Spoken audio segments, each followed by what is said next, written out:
The airport was loud, crowded, and smelled like coffee and goodbye. Amara stood in the middle of Incheon International Airport with one suitcase, one carry-on bag, and one rule she had made herself promise before she ever boarded that plane from Lagos. Do not fall in love. She had repeated it like a prayer on the flight. Do not fall in love. She had whispered it while the plane descended through clouds and the lights of Seoul spread out below like a city that did not know she was coming. Do not fall in love. She was standing at the departure gate now, not the arrival hall.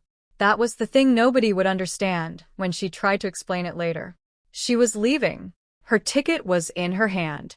Her gate number was flashing on the screen above her. Everything she came to Korea to achieve was already done. She had survived the internship. She had survived the culture shock. She had survived every lonely night and every awkward morning and every moment where she wanted to call her mother and say, "I made a mistake, bring me home." She had survived all of it. And now she was leaving.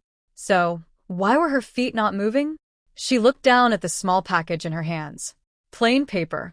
Her name written in handwriting she recognized immediately. Her chest tightened in a way she had spent 3 months refusing to let it tighten. 3 months. That was all it took. She had come to Korea with a dream. She had not planned for him. She had not planned for any of it. The boarding announcement crackled over the speaker above her head. Final call. Got the 17. Seoul to Lagos. Amara closed her eyes. And everything came back. May the God who brought you to this story bless you with love that finds you when you least expect it, peace that holds you in every lonely season, and a future brighter than anything you planned. You're seen. You are valued. And you are not watching this alone. If this story already has you curious, please subscribe to this channel right now, drop a comment telling us where in the world you are watching from, and let us begin. Because this one is going to stay with you. 3 months earlier, Amara Osei was 25 years old and absolutely certain about 2 things. Fashion was her calling, and love was a distraction she could not afford. She had worked too hard to get here. Her mother had sold fabric at the market for 3 years to help save for her tuition. Her father had taken an extra job on weekends. Her younger brother had never once complained about the money the family spent sending her to design school, even when things were tight. The weight of that sacrifice sat on Amara's shoulders every single day, and it did not feel heavy. It felt like purpose. When the email came offering her a 3-month internship at a Seoul fashion house called Studio Hannah, Amara screamed so loudly that her neighbor knocked on the wall. The internship was competitive. Only 4 spots. International applicants from 12 countries. And they had chosen her. Her portfolio had won it. Her collection concept, a line called Roots and Runways, blending West African textile patterns with contemporary minimalist silhouettes, had impressed the selection panel enough to fly her across the world. She landed in Seoul on a Tuesday morning in early spring, and the city hit her like a wall. Not in a bad way, just in an overwhelming way. Everything moved faster than she expected. The subway system alone nearly broke her on day 1. She stood on the platform at Hongik University Station with her suitcase and her phone translator and a map that made no sense to her, and for exactly 45 seconds she thought very seriously about turning around. Then she picked up her suitcase, chose a direction, and walked. That was Amara. That had always been Amara. Her small apartment near the studio was clean, quiet, and entirely too silent at night. She missed the sound of Lagos. She missed noise that felt familiar. Seoul had noise, plenty of it, but it was noise in a language she did not yet speak, and there was a difference between sound and belonging that she felt deeply in those first 2 weeks. She ate alone at the convenience store near her building most evenings because it was cheap and close and nobody expected conversation. She recorded video diaries on her phone that she never posted anywhere. Just herself, sitting on her small bed, talking into the camera because talking out loud made her feel less invisible. Day 9. She said one night, holding the phone up. I figured out the subway. I did not cry today. Small wins. She smiled at the camera. Then she turned it off and stared at the ceiling for a long time. She was not unhappy. That was important. She was lonely in the specific way that ambitious people are lonely when they are far from home and doing exactly what they said they would do. The dream was real. The cost of the dream was also real. Both things were true at the same time. By week 3, she had her routines locked. She knew which convenience store had the best triangle kimbap. She knew which subway car was least crowded in the morning. She knew that the woman at the laundromat down the street would smile at her even without shared language, and that the smile meant something. She was adapting. She was surviving. She was doing exactly what she came to do. And then it rained. It was a Thursday evening, which later struck Amara as an unremarkable day to have her life interrupted. She had stayed late at the studio reviewing her initial project brief, and by the time she stepped outside, the sky had opened completely. She did not have an umbrella. She ran to the convenience store 2 blocks away, shaking water off her jacket, and went straight to the small umbrella display near the entrance. There was one left. A plain black one. She reached for it. Another hand reached at exactly the same time. She looked up. Korean man. Late 20s. Tall. Dark jacket. He was looking at the umbrella, and then at her, and his expression was the kind of neutral that could mean anything. Amara pulled the umbrella toward herself. She had been standing in the rain. She needed it. He did not let go. There was a moment, just a breath of a moment, where neither of them moved. Then Amara said, in the firm, clear voice she used when she was not going to back down, "I had it first." He said something in Korean that she did not understand. His tone was not aggressive, but it was not apologetic either. "I don't speak Korean," she said, "but I speak first. And I was first." He blinked. Something flickered across his face. He let go of the umbrella. Amara felt the brief satisfaction of a small victory. She turned toward the register. Then she heard him say, in clear, careful English, "I was not trying to take it. I was trying to tell you the handle is broken." She stopped. She looked down at the umbrella in her hands. She pressed the button. The umbrella lurched halfway open and jammed. The handle was indeed cracked along the side. She looked back at him. He was watching her with an expression that was not quite a smile, but was in the neighborhood of one. Her face went hot. "I knew that," she said. Then she put the broken umbrella back, turned around, and walked out into the rain without looking at him again. She jogged home soaking wet and stood in her apartment doorway for a full minute before she allowed herself to feel the full embarrassment of what had just happened. She groaned into her hands. She was not a rude person. She was not. She had just been tired and wet and defensive, and she had accused a stranger of cutting her off when he had been trying to help her. She told herself she would never see him again. Seoul had 10 million people. The odds were completely in her favor. She was wrong about that. Internship orientation happened on a Monday morning 3 days later in Studio Hannah's main conference room on the 4th floor. There were 12 interns total. 4 senior staff members were present. The creative director, a sharp woman named Director Yoon, stood at the front of the room and explained the showcase project that would define the entire internship. 6 weeks. 3 two-person teams. 1 major collection concept each. The best would be presented at Studio Hannah's Spring Industry Showcase. The stakes were real. Industry buyers would be in attendance. So would press. So would the kind of people who could change the direction of a young designer's career. Amara sat up straighter. Director Yoon began announcing team assignments. Amara was barely listening to the other names. She was thinking about her concept, already running through ideas, already sketching mentally, already planning. She heard her name, and then she heard the name of her partner, Park Juno. She looked up. He was already looking at her. The convenience store man. Standing on the other side of the conference table in a clean white shirt, hands in his pockets, face completely unreadable. The room felt like it shrank. For a moment neither of them reacted. Director Yoon moved on to the next team. Other interns began shifting around. Amara stayed very still. He was not an intern, she realized quickly. He was introduced differently. Junior Creative Associate, which meant he was above the intern level, but still junior enough to be partnered with one. He had some standing in the room.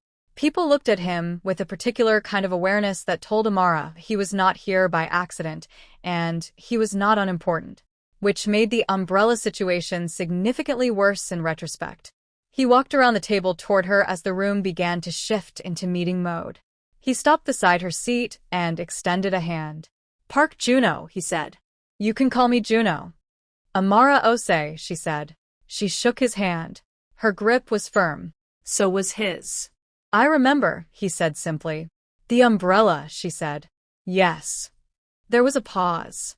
I owe you an apology, she said, because she was raised to admit when she was wrong even when it was uncomfortable. I was rude. I misread the situation. He considered this for a moment. You were also wet, he said. It was understandable. It was such a strange, measured response that she almost laughed.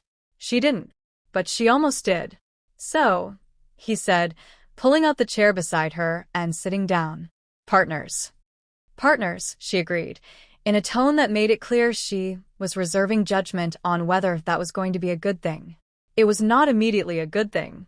They met the next morning to begin discussing their concept direction and disagreed within the first 12 minutes. Amara's instinct was bold and culturally rooted. She wanted to push the roots and runways concept she had already been developing. African textile language translated into a contemporary silhouette language. Not costume. Not caricature. Real design conversation between two visual traditions. Juno's instinct was different. He thought clean, minimal, structure first. He wanted a concept that spoke the language the industry buyers would already recognize. Something accessible. Something safe. Amara looked at him across the small studio table and said, Safe does not win showcases. He looked back at her and said, Accessible wins buyers. They stared at each other. Both can be true, she said. Yes, he said. That's what I'm suggesting. She narrowed her eyes. Are you agreeing with me? I'm suggesting a middle position, he said. Your visual language. My structural restraint. Neither of us gives up what we believe. We negotiate the collection. Amara leaned back. She had not expected that. She had expected a fight. She had been prepared for a fight. Fine, she said. We try it your way and my way at the same time and see what survives. That is essentially design, he said. She almost smiled again. She stopped herself. They began working. The first week was mostly collision. Amara would push a silhouette further than Juno thought was necessary. Juno would scale back a detail that Amara thought was essential. They argued in low, controlled voices because they were professionals, but they argued often and about almost everything. And then something happened that Amara did not expect. She started to see what he was doing. His restraint was not fear. It was precision. When Juno stripped something back, he was not removing the idea. He was removing the noise around the idea, so the idea could breathe. She watched him work on a collar structure one afternoon for 40 minutes, adjusting a single angle by degrees, so small she could barely see the difference, until suddenly she could see it completely, and it was exactly right. He was meticulous in the way that people who truly care about craft are meticulous. She respected that. She did not tell him yet, but she respected it. There was also this. He was occasionally funny, in a way that seemed to surprise even him. Not performatively funny. Just quietly, unexpectedly funny. He would say one dry sentence at exactly the right moment, and Amara would have to press her lips together to keep from reacting because she did not yet want to give him the satisfaction of making her laugh. He noticed. She could tell he noticed. He said nothing about it. By the end of week 2, their concept had a shape. It was genuinely good. Amara knew it. She could feel when something was working, and this was working. The collection was speaking a language she had not fully spoken before, her instinct and his discipline, sitting together in the work like they had always belonged to each other. She did not think about that too hard. Everything shifted the evening she saw him in the park near the studio. She had gone for a walk because she needed air. It was close to 7 in the evening, still light, early summer warmth just beginning to arrive in Seoul. She turned a corner along the path near the small fountain and stopped. Juno was sitting on a bench.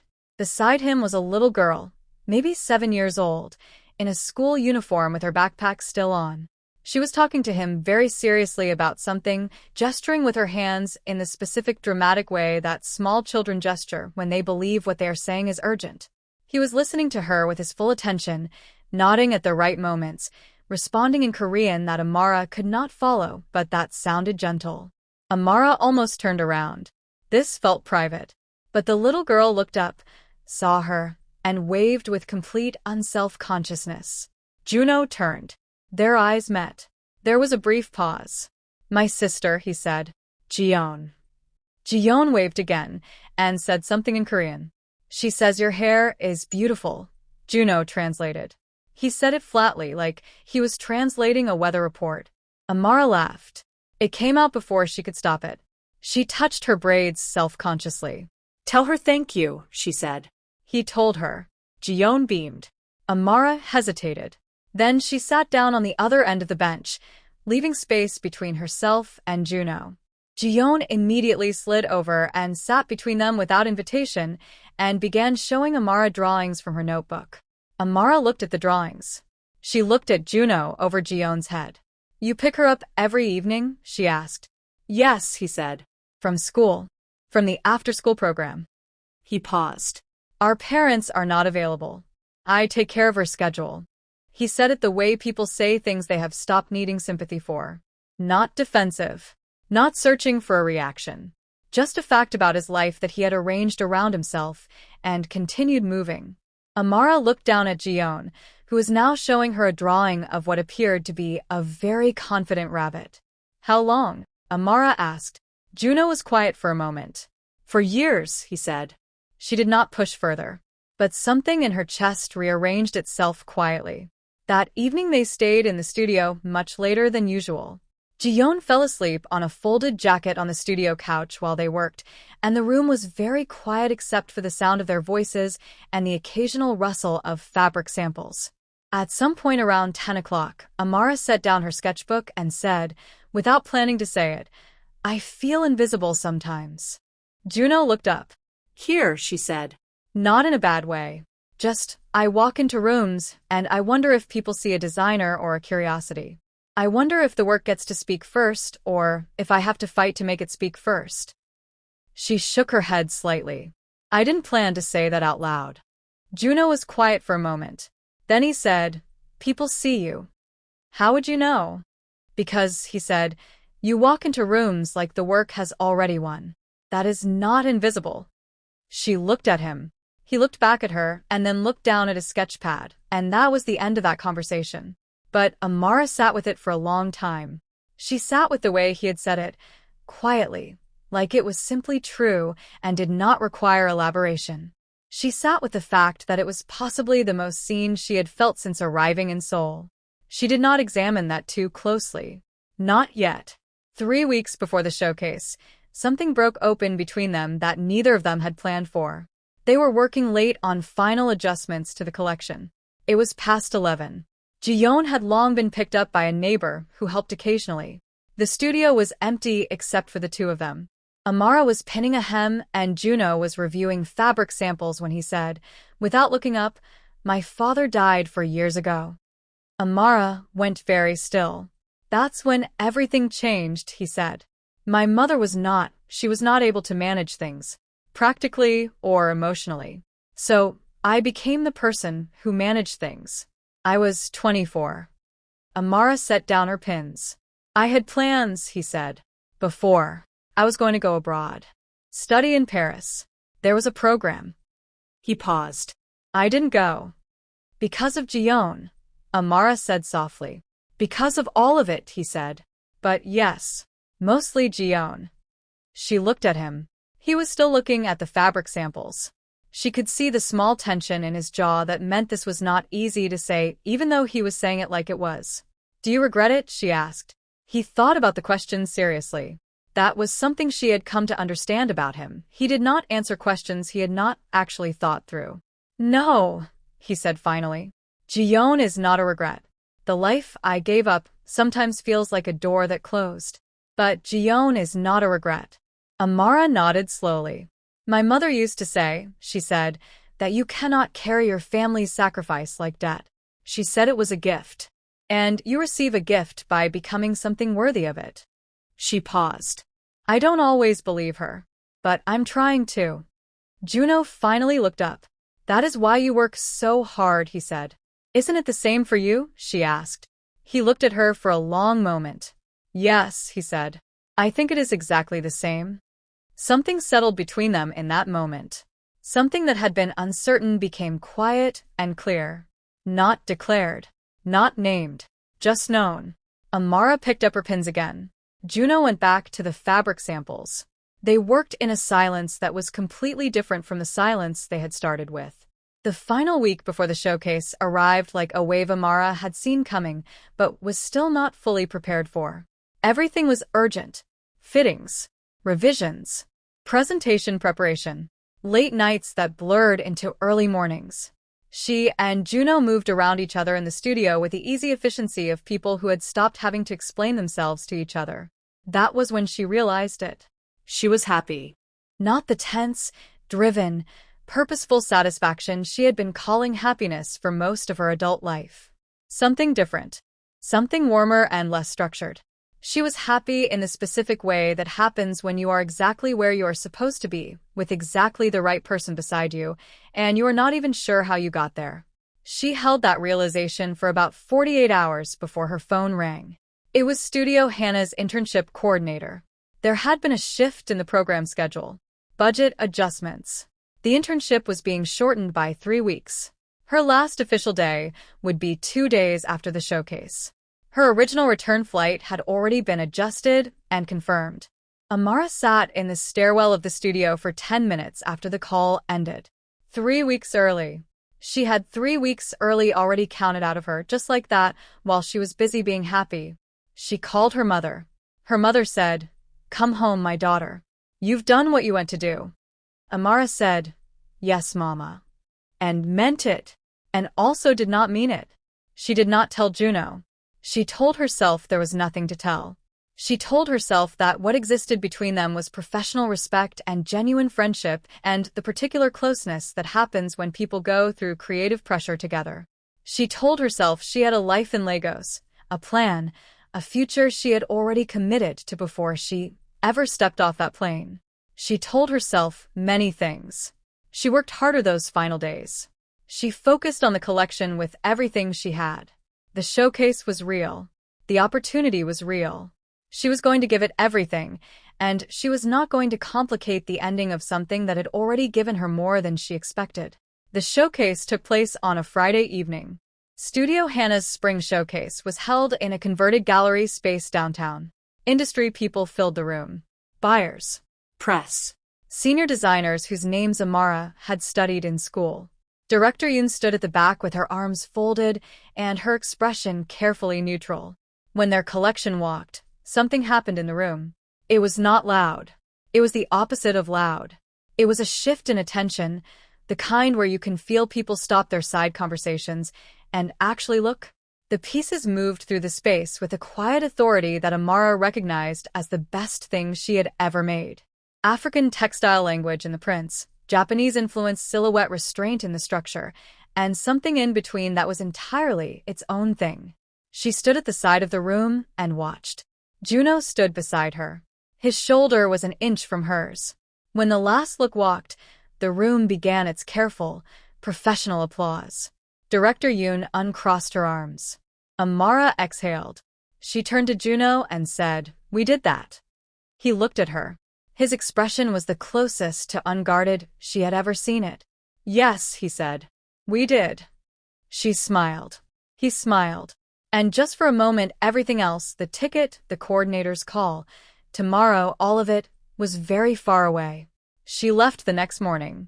She had packed the night before. She had been efficient and practical about it. She had not let herself sit on the edge of the bed and think about what she was leaving because that was not a useful thing to do.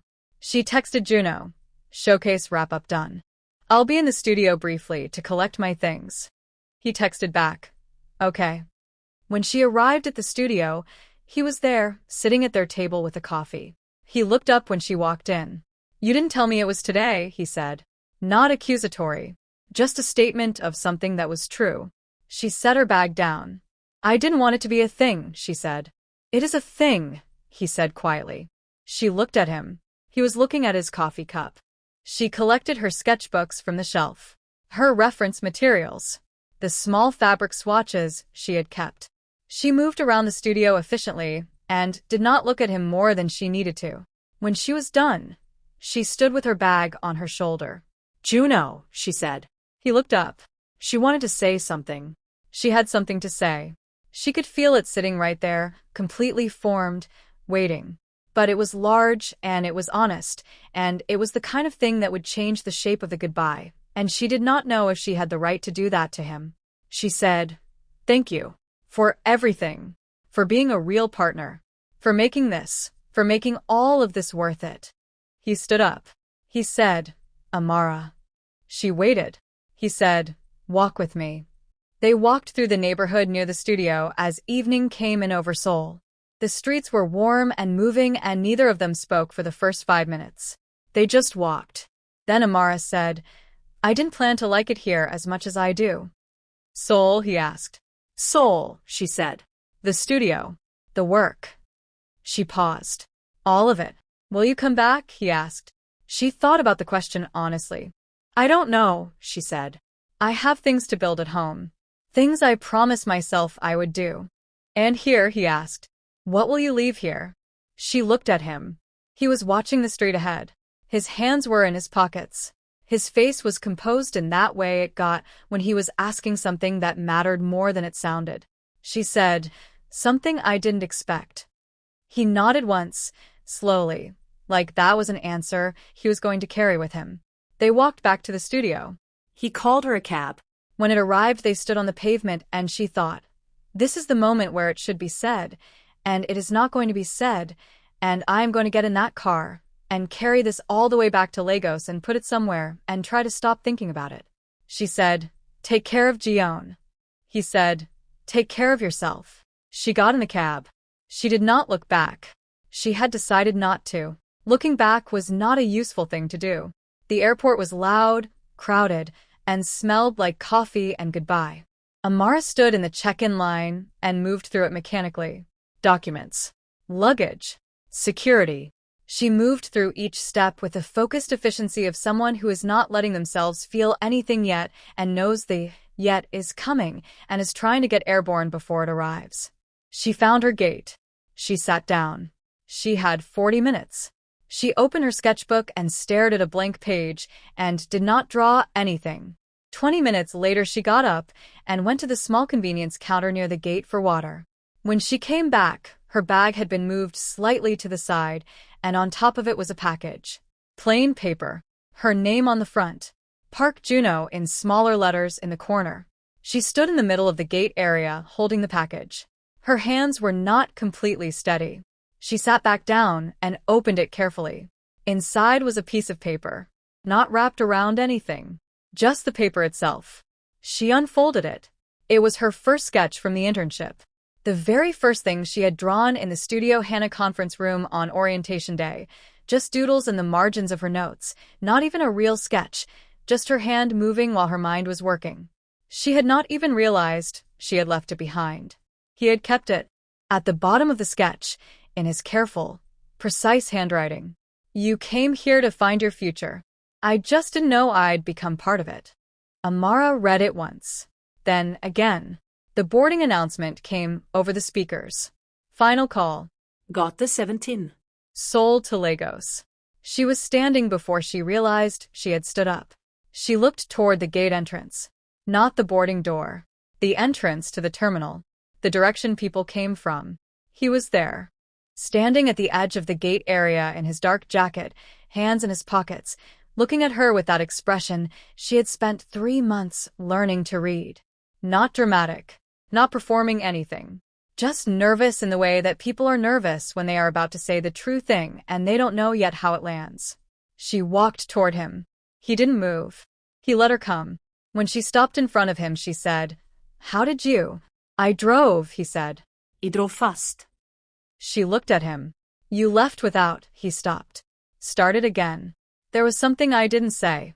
Junho. "You don't have to choose me," he said. "I know what you came here for. I know what you're going back to. I know the plan and the family and the work and all of it." He paused. "But if you stay," he stopped again. Looked at her. "If you stay even a little longer, I would like to know what happens next." The second boarding call came over the speakers. Amara looked at the gate. She looked at him. She said, You drove fast. The corner of his mouth moved. Very fast, he said. She looked at him for a long moment. This man who had kept her first sketch, who picked up his sister every evening, who had given up Paris for Guyon without calling it a sacrifice, who had made space for her voice in his work and her honesty in his silence, and who had driven to an international airport at what must have been a completely unreasonable speed because there was something he had not said, and apparently that was not acceptable. She said, I have a flight. I know, he said. I have a life in Lagos. I know, he said. I have things I promise myself. I know, he said. I'm not asking you to give any of it up. He looked at her steadily. I'm asking if there's room for this, whatever this is. The third boarding call. Amara reached into her bag. She took out her ticket. She looked at it for a moment. She looked up at him. I need to make a call, she said. She called her mother. She stepped 3 feet away from Juno, which was not far at all, and she called home. Her mother answered on the second ring the way she always did, like she had been waiting. Mama, Amara said. I need more time. There was a brief silence. Then her mother said, How much time? I don't know yet, Amara said. Another silence. Then her mother, in a voice that held both worry and the particular knowing that mothers carry, said, Is it a person? Amara looked at Juno. He was looking at the floor, hands still in his pockets, deliberately not listening. Yes, she said. Her mother was quiet for a moment. Your father waited 7 years for me, she said finally. I gave him 3 months to prove himself. Don't repeat my first mistake.